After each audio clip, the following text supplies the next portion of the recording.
ராத்திரி 2 மணி. வீட்ல யாரும் இல்ல. அப்பன்னு பார்த்து சடனா மல்லிப்பூ வாசனை அடிக்குது. நீங்க பயப்படுவீங்களா? மாட்டீங்களா?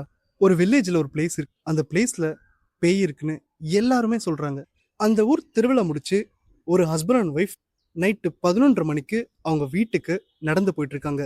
அப்போன்னு பார்த்து ஒரு பொண்ணு பிங்க் அண்ட் கிரீன் கலர்ல ஒரு ஹாஃப் சாரி கட்டிட்டு தலை நிறைய மல்லிப்பூ வச்சுட்டு லூஸ் ஹேர்ல நேரா பார்த்துட்டு நடந்து வர மாதிரி தெரிஞ்சது.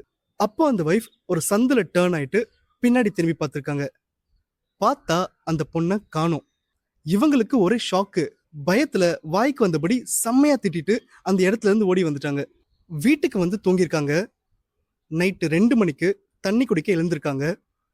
கிச்சனுக்கு போனா கிச்சன் ஃபுல்லா மல்லிப்பூ வாசனையா இருந்திருக்கு. இவங்களுக்கு ரொம்ப பயமாயிடுச்சு. உடனே அவங்க ஹஸ்பண்ட் நெத்தில விபூதி வச்சு தூங்க வச்சிருக்காங்க. அடுத்த நாள் காலையில அந்த வைஃப்க்கு செம்ம ஜுரம். இப்ப சொல்லுங்க, இது பேய் தானே? அதான் இல்ல. பேய் இருக்குன்னு நம்பின ஒரு இடத்துக்கு போகிறப்போ ஆட்டோமேட்டிக்கா நம்ம பிரெயின் ஃபியர் மோடுக்கு போயிடும். நைட் டைம் டயர்ட் பாடி இந்த ரெண்டுமே நம்ம விஷனை கன்ஃபியூஸ் பண்ணும். ஹாஃப் சாரி, மல்லிப்பூ, லூசர் இதுல வந்தது ஒரு நார்மல் பொண்ணு தான். ஸ்ட்ரீட் லைட்ல, அதுவும் திருவிழா டைம்ல போடுற ஸ்ட்ரீட் லைட்டோட ஷேடோல பாக்குறப்போ அது கொஞ்சம் ஸ்கேரியா தெரிஞ்சிருக்கலாம். அது சரி, சடனா காணோமே. சடனா காணோம்னா இவங்க திரும்பின மாதிரி அவங்களும் ஏதாவது ஒரு சந்துல திரும்பிருக்கலாம், இல்ல ஒரு ஷேடோல நடந்து போயிட்டு இருந்திருக்கலாம்.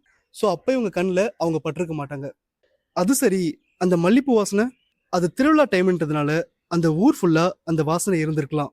பயம் இருந்தா வாசனை கூட ரொம்ப ஸ்ட்ராங்கா தெரியும். அப்புறம் அந்த விபூதி வச்சோடனே அவங்க நார்மலா தூங்குனது அது அவங்களோட சைக்காலஜிக்கல் சேஃப்டி. அடுத்த நாள் உங்களுக்கு ஜுரம் வந்தது, அன்னைக்கு வந்த பயம், டென்ஷன், அன்னைக்கு நைட்டு சரியா தூங்கியிருக்க மாட்டாங்க. இதுக்கு பேர் தான் ஸ்ட்ரெஸ் ஃபீவர்னு சொல்லுவாங்க. ஸோ அன்னைக்கு ராத்திரி பேய் வரல, நம்ம பயம் தான் நமக்கு முன்னாடி நடந்து வந்துச்சு.